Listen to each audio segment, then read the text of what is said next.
right, we are live, y'all, and I am so excited about this stream right here. Looks like we got Corey who just joined, so I'm gonna go ahead and bring him on real quick.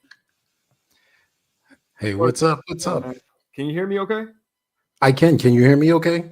sound great, man. How you doing? I'm doing well. How you doing? I'm good, man. It's so good to chat with you, Corey. One, I'm excited. One to see you again. I think we met at Startup Bus in Yep. 2018, Yep. and honestly, man, you gave us some great feedback. Oh man, we could probably, we could probably talk about that. But honestly, can you kick it off and kind of let the people know who you are and give a little intro? No, absolutely, and I appreciate the invite.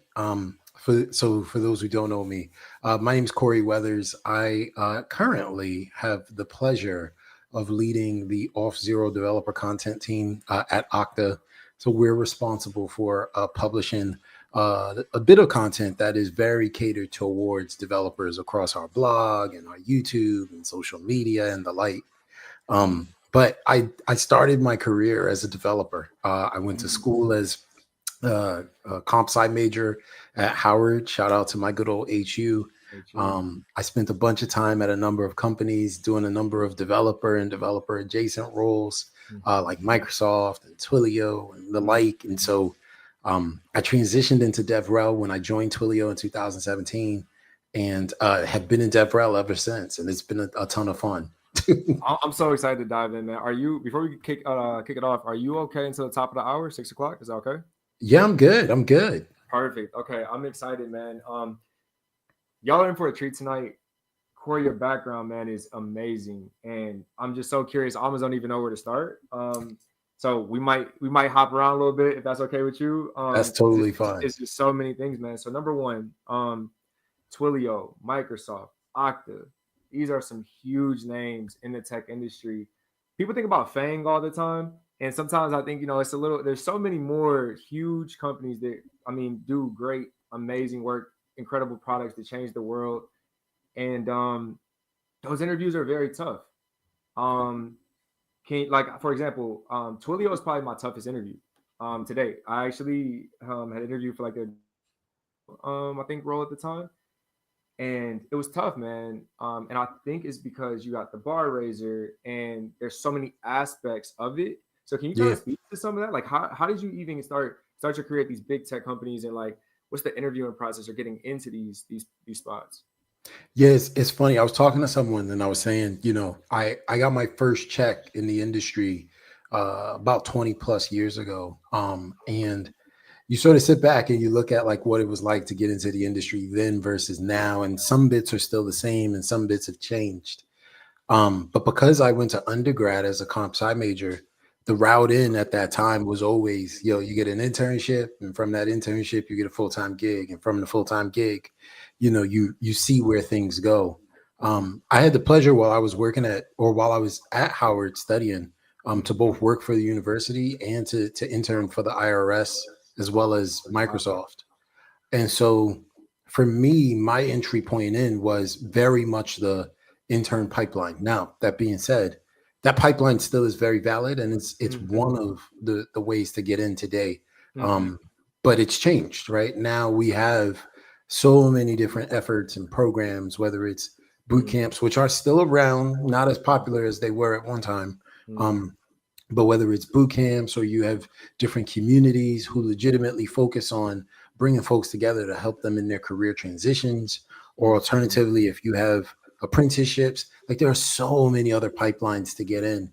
And Mm-hmm. so the big conversation that over time I found myself having with different candidates or people who have expressed interest in coming in the industry is Mm-hmm. like, take the money off the table.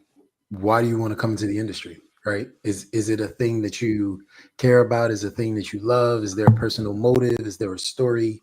Because Mm-hmm. that's the thing that I've always found has been like my differentiator. It doesn't mean it's going to work for everyone, but it has worked for me. So Mm-hmm. yeah. That's awesome. Um, Man, yeah, there's so much to unpack there. Like today, what do you think junior roles still exist? Let me just ask you that. Junior roles are definitely still out there, but fewer and further in between. And I think it's a really tough market right now, right? Yeah. From a jobs perspective. Definitely. You have to be the standout of the standout, and even then, there's Mm-hmm. still a chance that you won't be the person selected for an opportunity. 100%. And so to keep your head high through, that sort of adversity is really hard, especially when you are someone who is switching careers or someone who was laid off in an untimely manner, right? Which could happen to any one of us, me included, right? Mm-hmm. The thing that I continue to sort of ground myself in today is I went to business school when I can't remember which age. I went to business school about 10 years ago. Mm-hmm. And one of the things that they taught us then is they said the best companies come from times of hardship. So if you look at some of the companies that are thriving, the majority of them have been started in either times of economic strife or recessions or things of the such. And so Mm-hmm. this is one of those where I do tell folks like, look, sometimes you just got to take a job to pay the bills, right? Like Mm-hmm. you really got to keep Absolutely. food on the table. When you Absolutely. find those extra moments, lean into them to do things to help give you the opportunity to stand out. And you never know, that could turn into a money making opportunity I that love that. legitimately supplants everything else. I love that. So are you suggesting, Corey, that there is value in doing some pro bono work, getting real experience on things? Because I think that's not talked about a whole lot. Yeah, I mean, I am someone who, when I was at Twilio, I lived in the middle of Pennsylvania. And Okay. for those who don't know, Pennsylvania as a state, most people hear Pennsylvania and they either think of Philadelphia or Pittsburgh. Right. But Pennsylvania is like a big rectangle. And I lived smack dab in the middle, which made it really hard for me to get to conferences or to get out to different meetups. And Okay. so I started live streaming. This was in like 2018. This was well before the pandemic when Uh, everyone started live streaming. okay. And what I found in live streaming was it gave me a chance not only to connect with other people, but also Mm-hmm. to keep my skills sharp. Because as a Okay. developer evangelist at that time, Right. I legitimately had to be on top of all the great things that were coming out of the .NET community, and I still am now. Mm-hmm. But that gave me an excuse to be like, "Ooh, let me go play with this new and greatest," and then go either build some content around it or tell some Mm-hmm. stories around it. And next thing you know, now I'm becoming someone who's more of an expert in the Mm-hmm. technology. So if Absolutely. I have to go on that next interview, Luke, guess what? I can tell some stories, and I got some streams to point to be like, and look, you can see my work.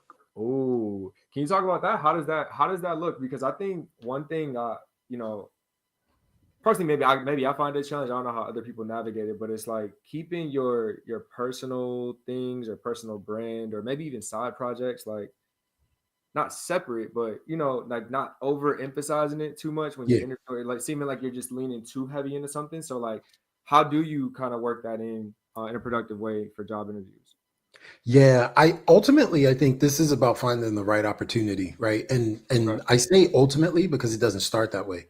But Mm, what I thought about was this idea when I was live streaming, I was doing it for work, right? I worked in developer relations. I legitimately, and I still do now, but mm-hmm. legitimately, my job was to connect with as many developers as possible and to do so in a way that enabled me to both share the goodness of Twilio, but also share my own expertise. And Mm-hmm. so, what I often think about is like ultimately, I get to set boundaries on what I share and don't. In that same, I also get to set the depth, right? In that same line of thinking. And Mm, so I would often say to folks as I'm having conversations, look, let's just talk, especially when it comes to like interviews. Let's just talk, right? Like I'll tell you the story of what I built. I'll tell you why I built it. I'll tell you mm-hmm. what challenges I ran into. And in doing so, there's less this pressure of like, how do I demonstrate my expertise? And more, I'm just doing it because I'm talking about the stuff that I've built with, I've played with, I've got a bunch of stuff around. You know what I mean? Um, Absolutely. I love that. I love that. and I just call that earned expertise. And I think many people lack it today, but Mm, ultimately, you can't demonstrate earned expertise if you don't have the right opportunity to pull that out. That's why I think it's ultimately about finding the right opportunity. I love that. That is, I love that a lot. Um, yeah. What'd you say? It was earned expertise. Mhm. Earned expertise. Yeah, earned expertise is a concept that I don't talk about it a lot publicly, but is one that I absolutely believe in, which is Mhm. look, in the big picture of the world, right? You, Mhm. you can't deny that nepotism exists or Of course. favoritism exists or biases exist, right? Especially unconscious, Of but even course. conscious bias exists. You can't deny that any of those things are factors. Hmm. Take them off the table. Let's assume that you walk into a room, you're one candidate, I'm another candidate, right? Yep. And we literally have to answer the same questions.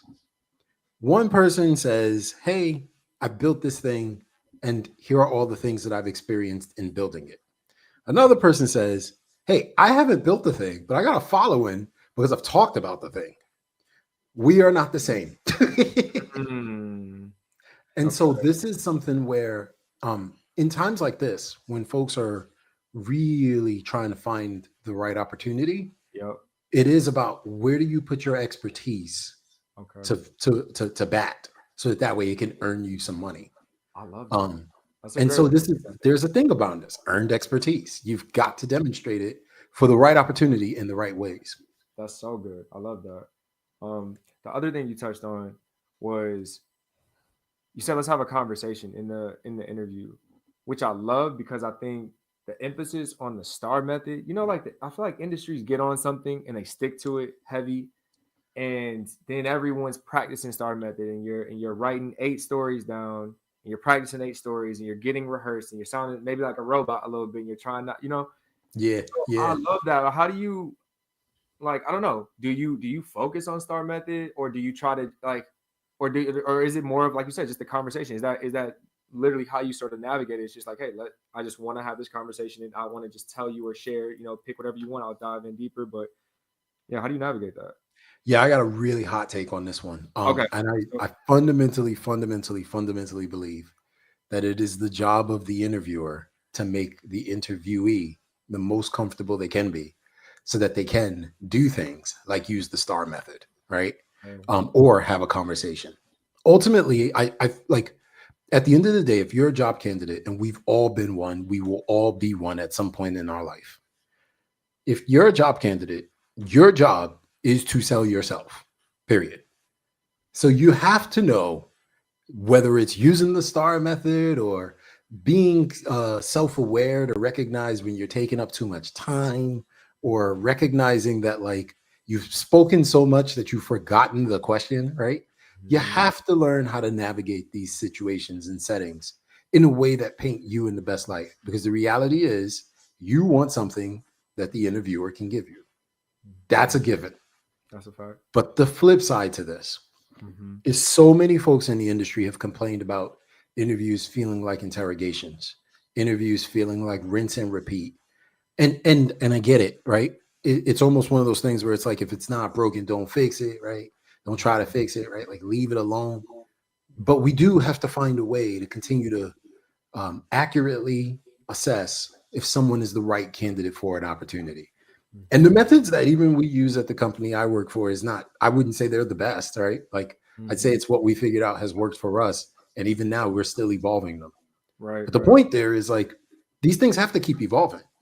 And so Hmm. for me, anytime I do interview prep, it's Hmm. always what's the conversation I want to have, right? Whether it's I want to talk about a specific project, or Hmm. alternatively, I want to talk about a specific way in which I work with folks. I love Now I'm it. a people leader, and so I spend a lot more of my time continuing to manage strategic efforts, right? And Hmm. making sure that not just we're managing the business efficiently, but also we're delivering on long-term roadmap.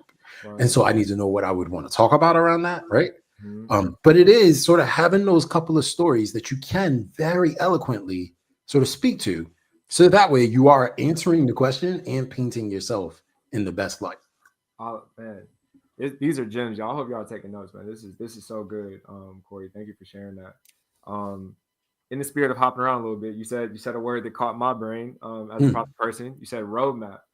Can you talk about like how does DevRel? I don't know, maybe for the audience, just I know you shared a little bit about connecting with folks online, but like a little bit more about like what DevRel is, and then how do y'all fit into a product roadmap exactly? Yeah, it's a really, really good question. I've always defined developer relations as sort of the be all, catch all, end all for all things connecting developers to your product, right? And I'm talking about developer relations through the lens of working for a company.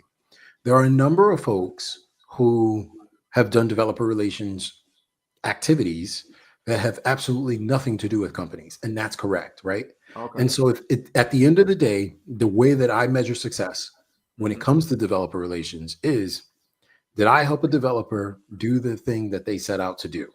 Whether it is to learn, to build, to connect with other developers, or potentially even to advance their skills, right? Whatever it is that they set out to do, if I've helped them do that, then I've done my job well. I just happen to lead a team that does this for a number of developers around the world, and we happen to do it through developer content, right? So the questions that I'm asking of my team is always, hey, are we building the best content? What can we do to make this content more discoverable? How can we make sure this content is meeting developers where they are? How can we make sure it's authentic, right? Yeah, of We course. are positioning a product, but we don't want to be selling, but we Of also course. want to be helping grow awareness and Mhm. an education around the product and the problem space, right? And Mhm. so there's a number of questions that I ask there. And as we talk about this through the lens of a roadmap, there's Mhm. always a journey that developers will go on. And I mean, if you think about this, as a software developer, you never quite know what the answer is to things. You sort of say, look, I think I want to go build a website. Mhm. Okay. You got Yep, like 1,800 technologies you can use to do that, right? absolutely. Mhm. Mhm. Or you say something like, hey, I think I want to go play around in the cloud. What does that really mean? Exactly.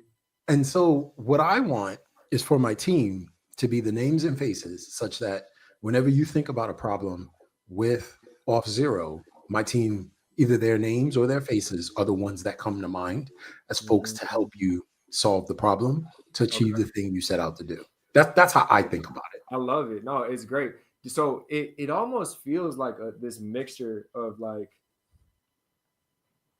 like development, product engineering, and marketing, like this martech kind of world. We used to like I've heard of martech teams. Like obviously every company doesn't have that, but it feels almost like a perfect blend because you have to create. So the content is technical in itself. So you're building things. Then you have to create the content. There's a production level here. Like your stream camera looks better than mine right now in terms of quality. I need to get I need to upgrade my camera, but also but even the way you have your color settings right now look great. You know what I Yeah. mean? Everything. I'm a little flat right now. So all of that matters. You know what I mean? The quality of your mic, even the RGB on your mic is great. You know what I mean? It's Yeah. the Yeah. little things. It really adds to production. So there's production values. Almost like you being a producer in a way of this content. But then you mentioned kind of marketing and getting it in front of the right people, which is more like reminds me of SEO, and there's probably some writing in there and editing things. And so I'm curious, like even going back to the roadmap, like how do y'all plan out a quarter's worth of like what we're gonna tackle, right? Are we gonna make content around this new feature, this new product? Are we gonna? I know at Twilio they organize hackathons, so like how does that change quarter to quarter for your team? Yeah, I think I'll answer this from two lenses. I'll answer this from the lens of someone who was an individual contributor, right? And the way that I think about this is very much around, I'm interested in a specific product or technology. Mm-hmm. What are the different stories that I think I can tell, right? Okay. And then I'll sort of sit back and I'll say, okay, what does it mean for me to tell these stories? Am I doing it in a talk? Am I doing it in a blog? Am I doing it in a couple of different pieces that connect back to each other? Mm-hmm. And at the end of the day, it all starts from a code sample from me as a developer, right? Like I'm always like, okay, let me go build something first. I'll learn that journey and then I'll go tell some stories around it. Mm-hmm. And this is where, as an individual contributor today, things like Cursor or Claude or Chat GPT, Copilot, they come in really handy. I was streaming 2 weeks ago, and I promise you, I feel like GitHub Copilot is my best friend, not Okay. because it wants to be, but because it so well understands my coding style and the things I'm intending to do and the things Okay. that I'm wanting to get out of the stream. And so Okay. it's just helping and making suggestions along the way. I'm like, oh, this is fantastic until it gets it wrong. Different That's discussion for a different day. But this is one of those things, right? Where you can't, all of those pieces of content take time. right. So you have to sort of sit back and say, look, I'm going to take about a week to explore this. Then I'm going to take a week to go write up a couple of pieces of content or some directions on content. Then I'm going to take a week to go write some one of those pieces of content.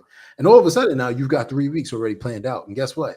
You need to leave time for vacation, and you need to leave time to go present to folks, and you need to leave time to go to meetups and conferences, right? And so over time, it's really easy to end up in a scenario where you have like a 3-month roadmap, because you have all these ideas and you just need to Nice. reconcile them against the calendar. Oh man. So, How cool is that to get to just think through your ideas, really sit with them and like refine them and create them, and that's awesome. well, but this is the other side to it, right? Is you also have to rapidly iterate. Like the thing about developer relations, I've always said the best developer advocates, which is generally one of the titles that you get in developer relations. Hmm. The best developer advocates to me are the developers who advocate.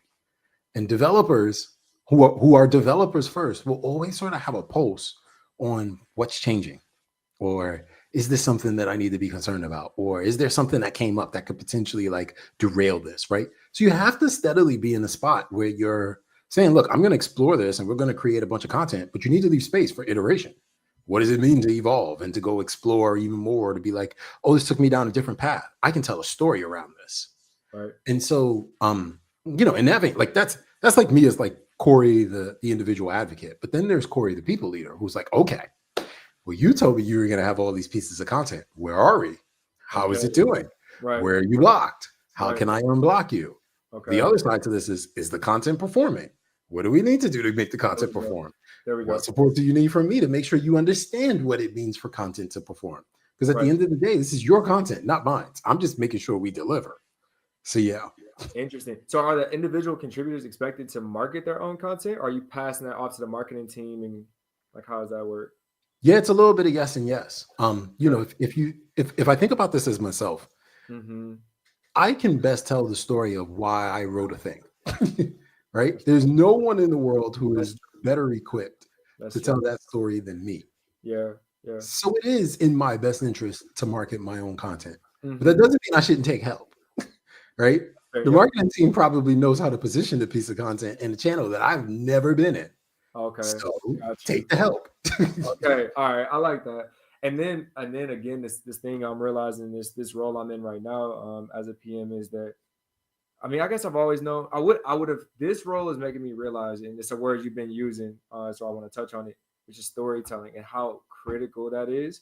So my role as a PM, but I guess in more roles than just that. Like I mean, communication is a huge thing right across teams and cross functional work, and then telling the business story or the impact of a project or something back to everybody else who doesn't work in tech. So storytelling is a huge thing in general, but man, can you even talk to speak to some of that? Like, I think it's hard to really sometimes like convey the importance of storytelling, but I heard this quote recently that was just so good. It was like, data without narrative is dead. And Yes.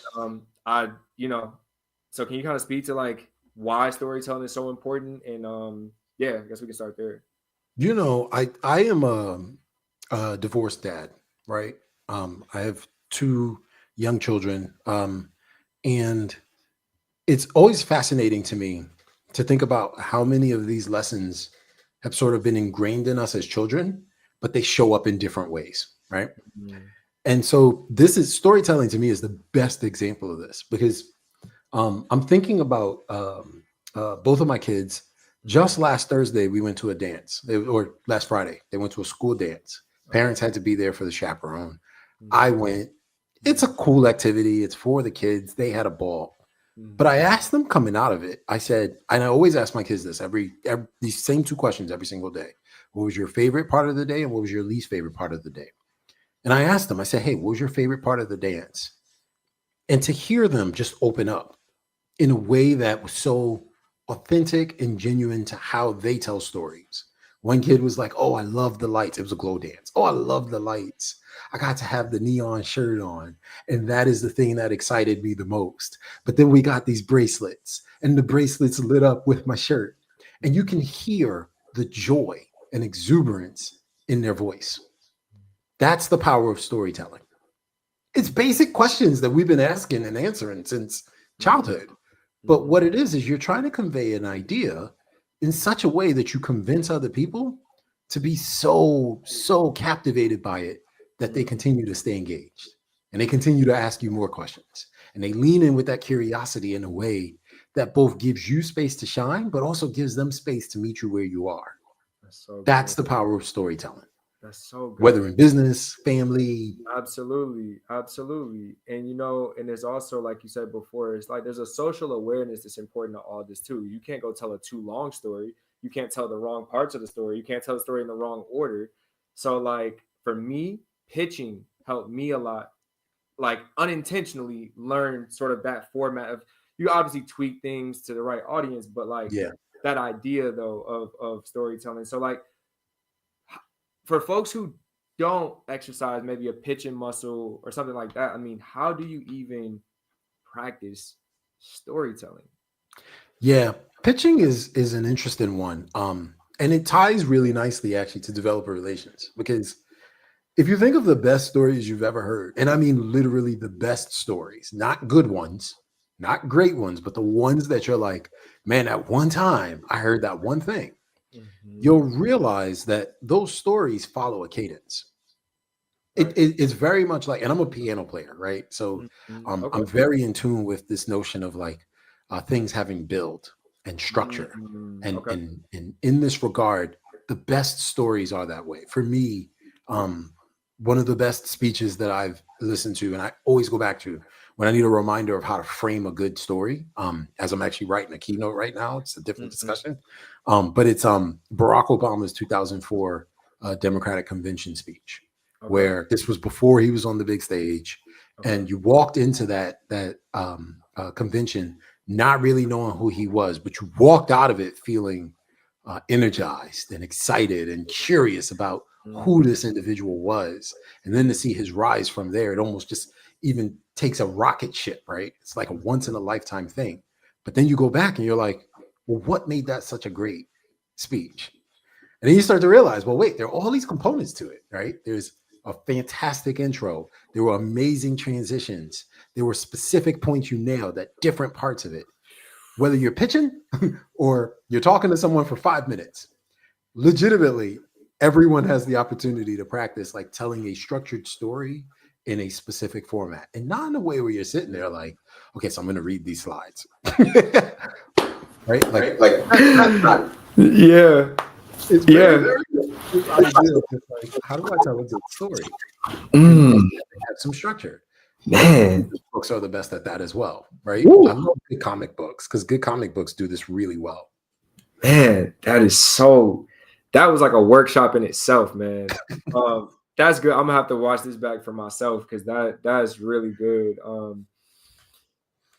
Yeah, it's tough, and I think some people I get questions all the time about how to work on soft skills, and that's one of the knocks I hear on boot camps today is that you could be the most motivated learner and come out, with the right skills, but Yeah, the soft skills, the culture fit side is much harder, I think, to teach maybe and practice a little bit because it's how you kind of show up everywhere. Like you just said, it's not kind of one specific thing. It's not something you kind of just turn on or off. Like you might adapt things, but like yeah, it's a muscle almost. And you're right. Like the I love how you mentioned all the different because one thing that's really powerful if used correctly is like silence, just pauses, like very intentional pauses.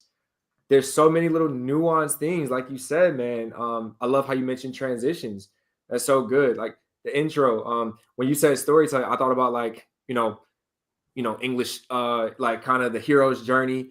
You have like a conflict in the middle. You build up, you slay the dragon at some point, you come back at the end, you bring it full circle, and you're right. It's just there's so many ways. There's a lot of emotion involved. yeah, Even the nonverbals, like the way you because that's one thing I try to be conscious of when I'm pitching is like my hands, like not yep, talking too much of my hands, but at the same time, like the nonverbals are a thing. And then when you have slides, people skim, not really read. So like it's almost they're there listening to you, by the way. So it's almost better if you don't reference the slides.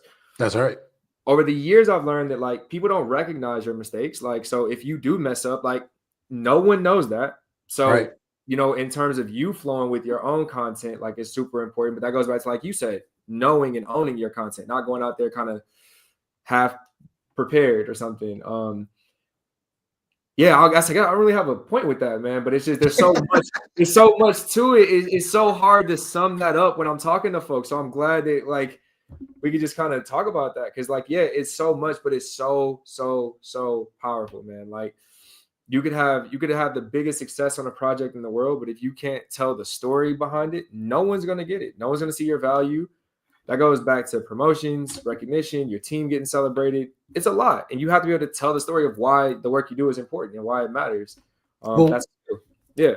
and this is the thing that I find most interesting is, especially with PowerPoints, many people shy away from telling the story. If you think about it, like there is Okay. a discomfort that people acknowledge somewhat implicitly, somewhat explicitly, That's but don't interesting. try to overcome, which is interesting.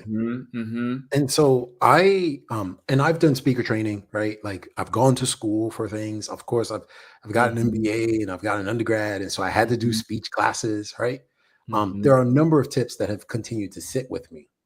And Mm-hmm. one of them is that PowerPoint is the illustrator, right? Or is the thing that illustrates your story. It's not the story. And so it's almost like if you looked at a picture book, right? That, or even a comic book that had no dialogue, the story could go in so many different directions. Mm-hmm. You are such an integral part of this. But if we took you out of this as the storyteller, the story will go in so many different directions. And that's never what you want. Your Mm-hmm. job is to tell the story and to guide folks through it. Now, it doesn't mean that folks won't come, especially in pitching. It doesn't mean that folks won't come with, questions. It doesn't mean that they won't Absolutely. come with Yeah. perspective that throws you Absolutely. off. Mm-hmm. But you got to find a way to weave it back, right? Because all Mm-hmm. roads lead back to you. Mm-hmm. That's really good. That's really good. Um, so quick pivot about Okta and Auth0. Um, what is it like being in such a global space like identity management? And what are your thoughts, I guess, on where we're headed with that? Because so I'm gonna go on just like a little quick mini tangent about this, but like, man, auth is a lot, one, and two, like changing, and it gets more and more annoying, man. I hate two-factor auth. I hate having to have my phone to log in. I hate authenticator apps.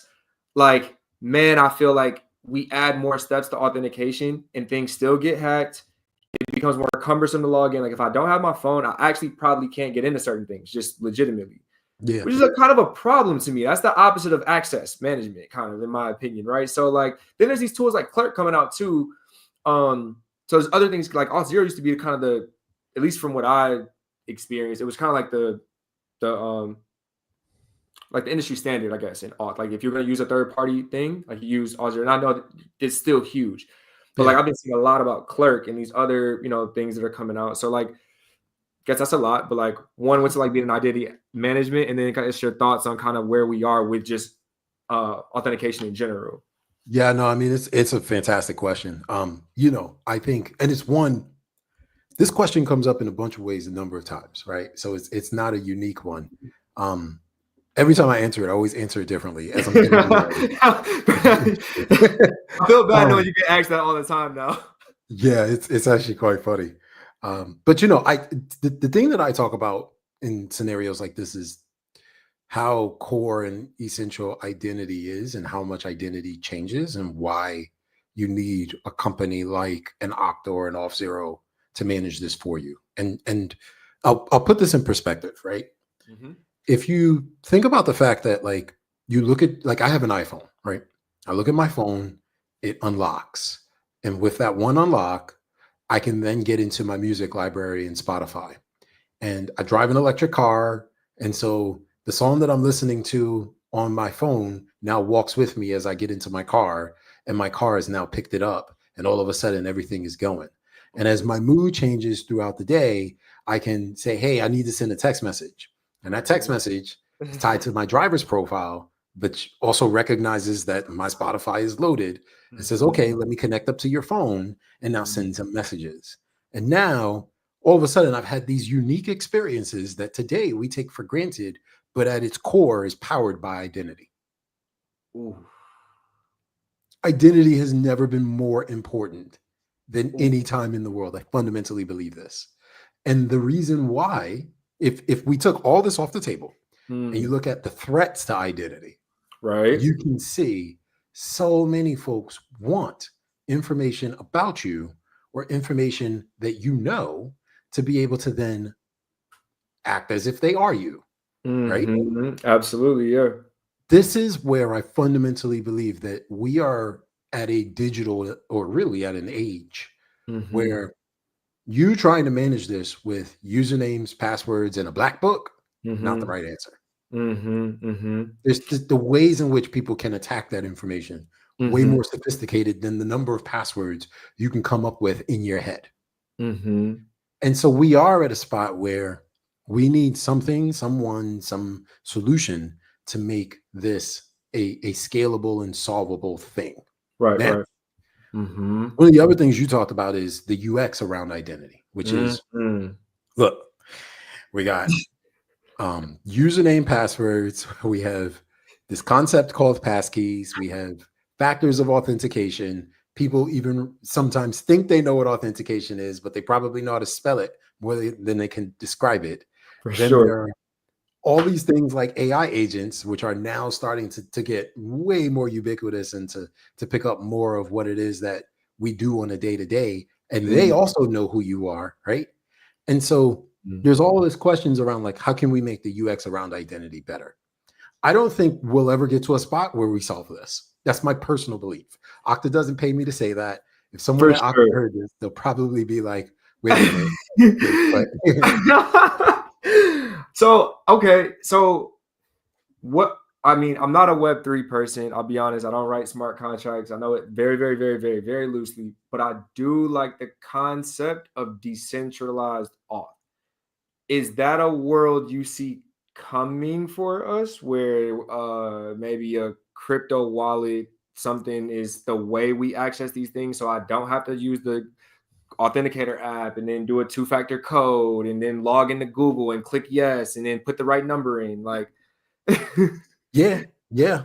I think it's a complicated question. I'll tell you what I think. mm-hmm. Decentralized identities still require there to be a central serving organization. I'm getting the phrasing wrong, but let me walk through the example, which is, Mm-hmm. let's say you get a digital driver's license. That digital driver's license has to come from somewhere, Right. Yeah. Mm-hmm. and that organizing entity still has to have access to or know something about you.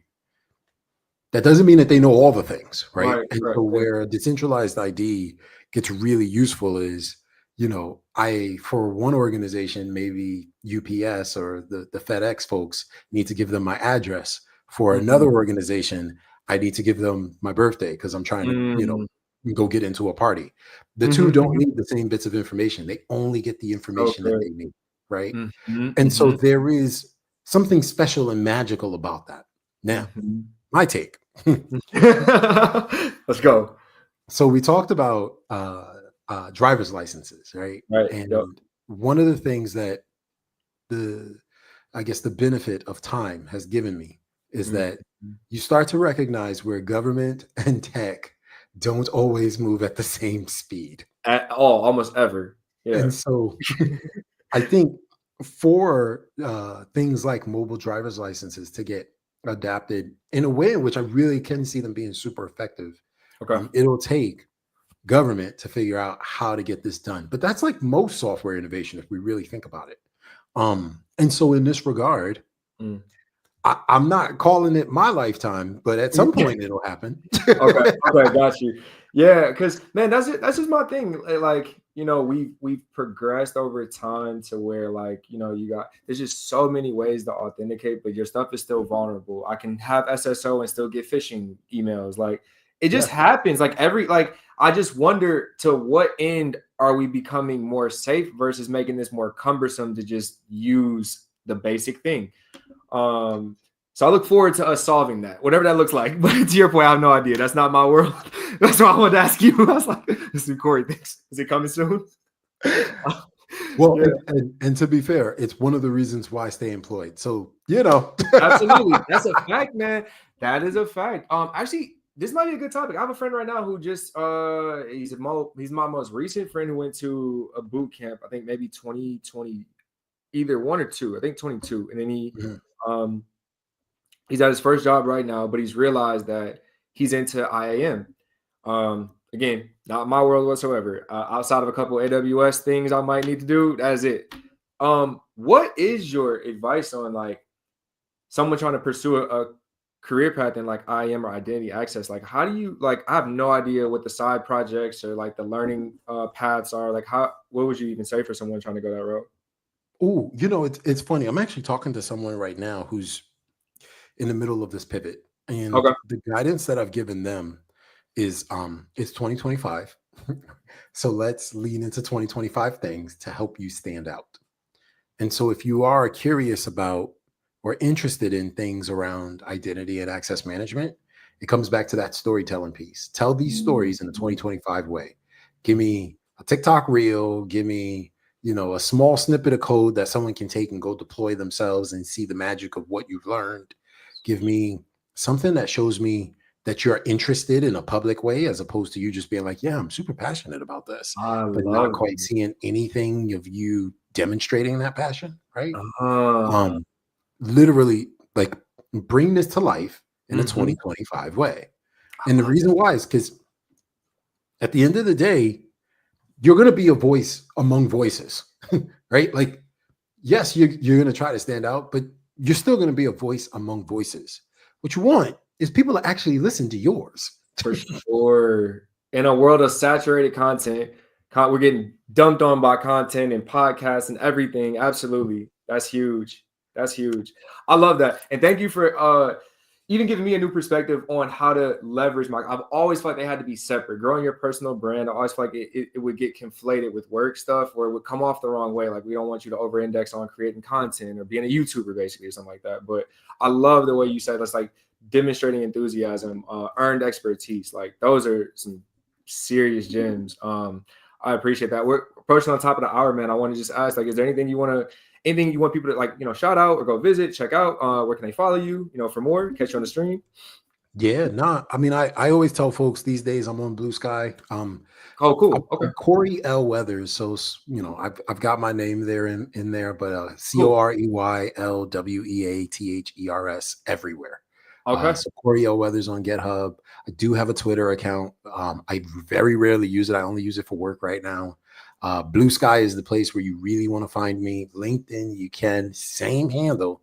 And then, for those who are career switching, I do want to leave this word, right, which is, it's just incredibly hard right now.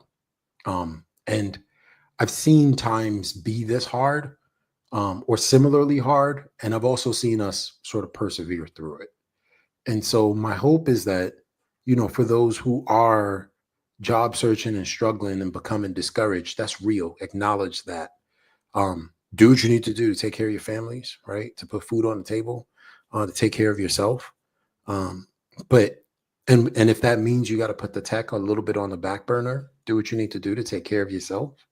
But don't completely leave it in the rear view.